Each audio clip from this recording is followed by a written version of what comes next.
The next numerical is the determine the specific gravity of fluid having viscosity 0.05 poise and kinematic viscosity 0.035 stroke. Specific gravity निकालनी है that is capital S and specific gravity क्या होती है density of the liquid upon density of the standard fluid. अब liquid के case में standard fluid क्या है वाटर, वाटर की हमें पता है दैट इज 1000। तो हमें जो यहाँ पे फ्लूइड दे रखा है उसकी डेंसिटी निकालनी है। मेन मोटिव क्या है देखो यहाँ पे हमें निकालनी है स्पेसिफिक ग्रेविटी। क्वेश्चन में क्या गिवन है स्पेसिफिक ग्रेविटी निकालनी है। स्पेसिफिक ग्रेविटी होती है डेंसिटी ऑफ लिक्विड, जिस लिक्विड की आपको निकालनी है divided upon density of standard liquid. Standard liquid कौन सा है हमारा वाटर।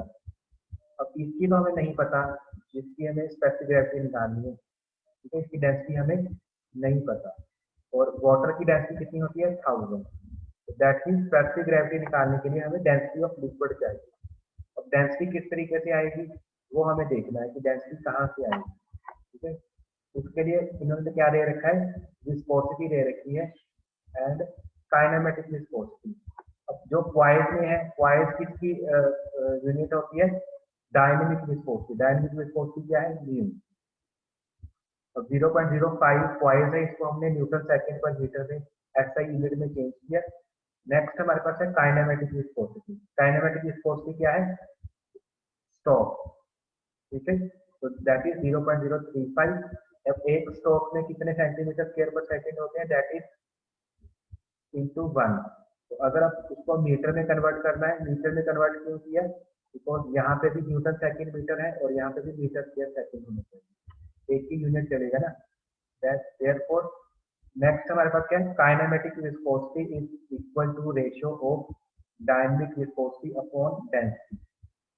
तो डेंसिटी यहाँ से निकल जाएगी। डेंसिटी क्या होगा density is ratio of mu upon mu. तो म्यू कितनी है ये वैल्यू गिवन है एंड काइनेमेटिक विस्कोसिटी इज 0.035 × 10⁻⁻⁴। तो दोनों को डिवाइड करेंगे तो हमारे पास डेंसिटी निकल के आ जाएगी। स्पेसिफिक ग्रेविटी क्या होती है specific gravity is density of liquid upon density of the standard fluid. Standard fluid is water. अब जो लिक्विड है जिसकी हम निकाल रहे हैं उसकी कितनी आई है 14285 डिवाइडेड अपॉन 1000। दोनों को डिवाइड करेंगे that is 1.428 and it is around आप करेंगे तो कितना आंसर आएगा 1.4। That means the specific gravity is 1.4। The next numerical is determine the viscosity of liquid having kinematic viscosity 6 strokes and specific gravity 1.9। अब question में थोड़ा ध्यान से देखना है, यहाँ पे लिखा हुआ है कि डिटरमिन द विस्कोसिटी। अब कौन सी विस्कोसिटी निकालनी है डायनेमिक निकालनी है या काइनेमेटिक निकालनी है वो कैसे पता चलेगा क्वेश्चन की नेक्स्ट स्टेटमेंट से लिक्विड हैविंग काइनेमेटिक विस्कोसिटी। अब काइनेमेटिक विस्कोसिटी गिवन है दैट मींस डायनेमिक पूछ रहा है। डायनेमिक का मीनिंग क्या है न्यू सिंबल एंड काइनेमेटिक का सिंबल क्या है न्यू। स्पेसिफिक ग्रेविटी क्या है कैपिटल एस। तो हमें पता है कि जो काइनेमेटिक विस्कोसिटी है that is new upon density, ठीक है। अब काइनेमेटिक विस्कोसिटी गिवन है, न्यू हमें निकालनी है, ना ही हमें डेंसिटी पता है। पर डेंसिटी कहाँ से निकल सकती है स्पेसिफिक ग्रेविटी से। स्पेसिफिक ग्रेविटी क्या होती है density of liquid upon density of water. तो वाटर की डेंसिटी हमें पता है 1000, स्पेसिफिक ग्रेविटी पता है, यहाँ से लिक्विड की डेंसिटी निकल आएगी। इस वैल्यू को यहाँ पे डालोगे आप, ठीक है। तो डेंसिटी पता है आपको, काइनेमेटिक विस्कोसिटी पता है, यहाँ से म्यू की वैल्यू निकल आएगी। तो सबसे पहले क्या है हमारे पास काइनेमेटिक विस्कोसिटी। फिर कंफ्यूजन कहाँ पे होगी वो क्वेश्चन में आपको क्या करेगा स्ट्रोक्स और पॉइंट्स में देगा, आपको क्या करना है ऐसा यूनिट में चेंज करना है। तो स्ट्रोक मीन जितने स्ट्रोक्स हैं उतने ही सेंटीमीटर स्क्वायर पर सेकंड होता है। अब इस सेंटीमीटर को हमने मीटर में कन्वर्ट किया तो दैट इज 10⁻⁻⁴ मीटर स्क्वायर पर second and specific gravity is 1.9। तो what is specific gravity? Specific gravity is density of liquid upon density of water. Density of liquid हमें नहीं पता, ठीक है, density of water is 1000 standard. तो यहाँ पे डेंसिटी ऑफ लिक्विड कितना आ जाएगा 1.9 × 1000 that is 900 kilogram per metre cube. और काइनेमेटिक विस्कोसिटी का रिलेशन क्या होता है, mu is equal to mu upon density. तो ये हमारे पास वैल्यू गिवन है, तो ये हमें निकालनी है। काइनेमेटिक विस्कोसिटी पता है, डेंसिटी पता है, दोनों को अगर हम मल्टीप्लाई कर देंगे यहाँ पे, दैट इज म्यू की वैल्यू आ जाएगी। तो यहाँ पे आंसर कितना आएगा, 6 × 10⁻⁴ म्यू अपॉन 1900। तो म्यू की वैल्यू कितनी आ जाएगी, 11.405।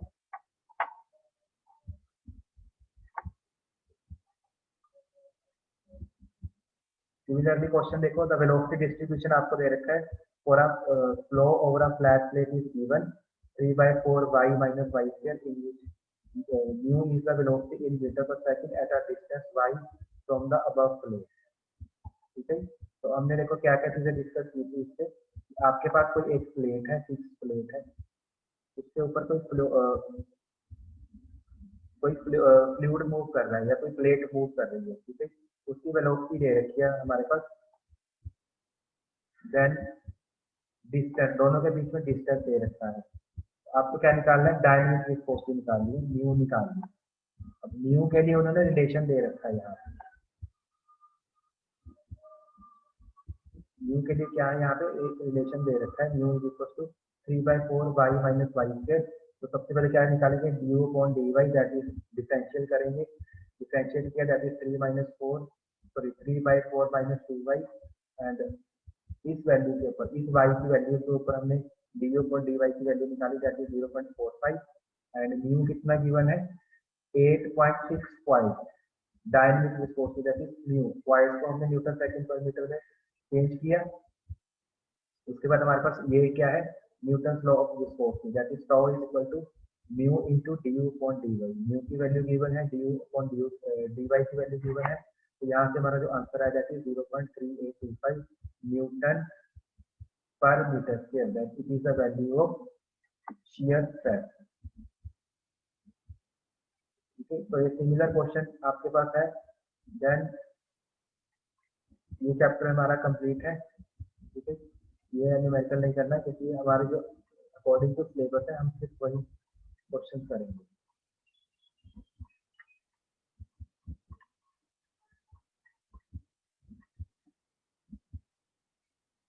Next is compressibility and bulk modulus. And what is compressibility? Compressibility is the reciprocal of the bulk modulus of the elasticity. Compressibility और bulk modulus में relationship क्या है? Compressibility is the reciprocal of the bulk modulus of elasticity. And bulk modulus of elasticity is represented by the symbol K, and compressibility is given by the symbol C. दोनों में relation क्या है, एक दूसरे के reciprocal होते हैं। And what is के, के क्या है, मॉडुलस ऑफ इलास्टिसिटी। वो रेशियो किसकी है, compressive stress to volumetric strain, compressive stress to volumetric strain.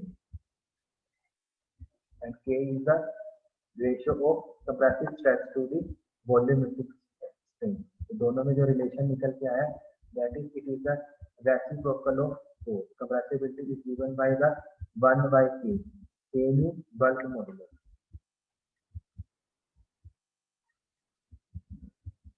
And next is surface tension and capillarity। Capillarity क्या है, and surface tension। Surface tension is defined as the tensile force acting on the surface of liquid in contact with the gas or on the surface between two immiscible liquids, such that the contact surface behaves like a membrane under tension।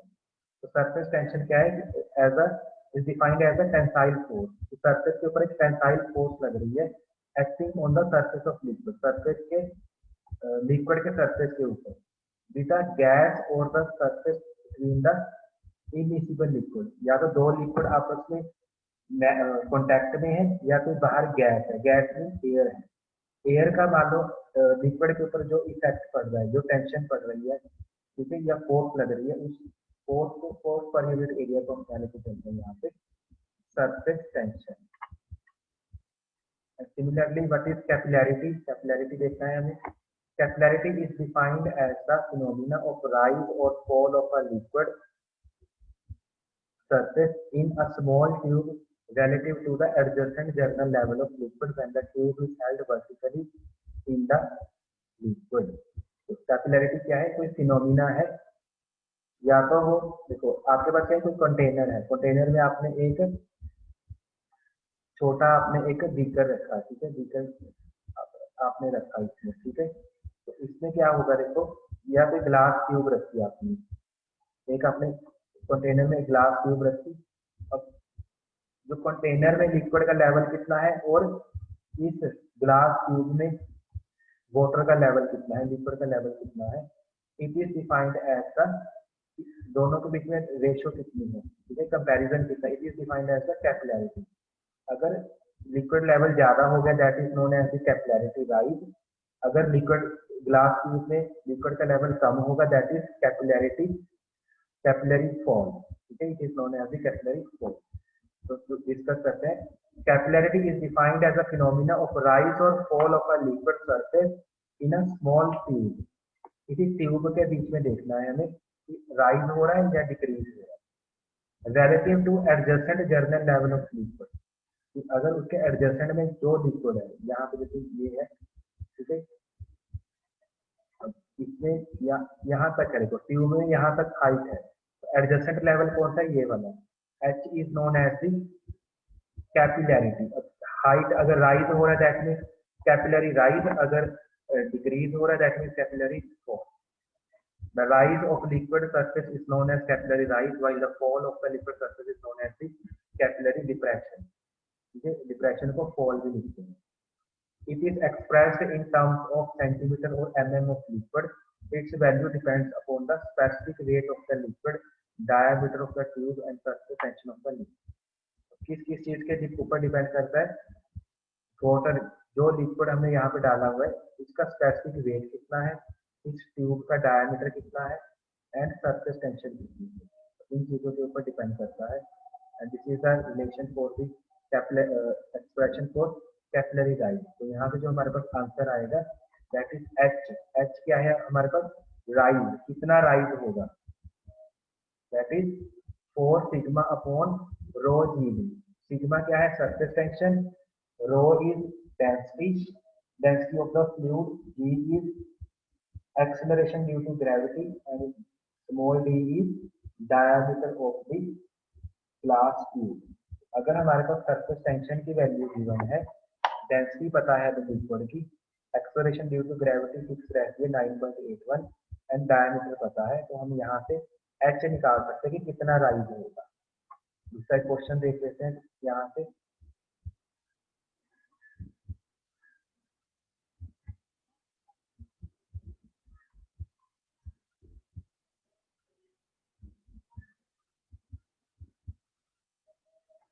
Yes, अब एक case कौन सा है? Capillary fall का, ठीक है।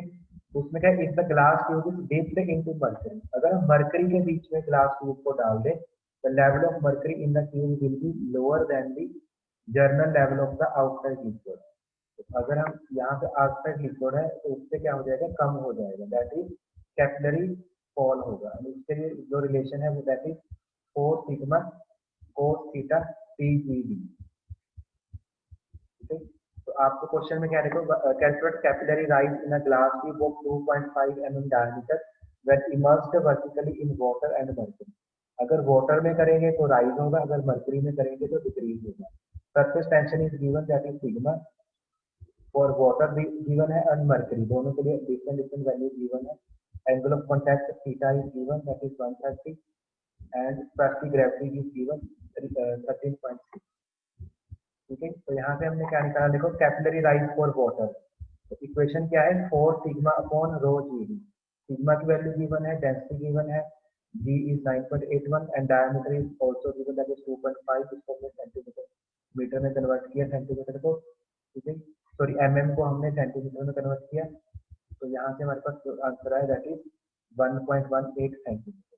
Mercury के case में क्या होता है? कोस थीटा आ जाता है फॉर्मूला से, ठीक है। तो दैट इज नेगेटिव साइन आया। नेगेटिव साइन का मतलब कैपिलरी डिप्रेशन है, नीचे की तरफ पानी का लेवल कम हो रहा है, that is known as the capillary depression. Next question is the capillary rise in the glass tube is not to exceed.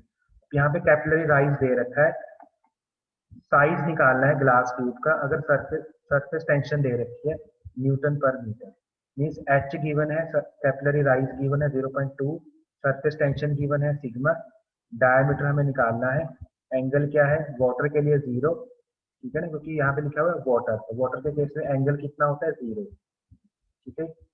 Then formula is 4 sigma, because जो वाटर वाला केस होता है उसमें कोस थीटा टर्म एग्जिस्ट ही नहीं करती, therefore angle कितना होगा, एंगल हम लेके चलते हैं 0, कि कोस थीटा कितना होगा साइन 9, कोस थीटा की वैल्यू कितनी होती है 1।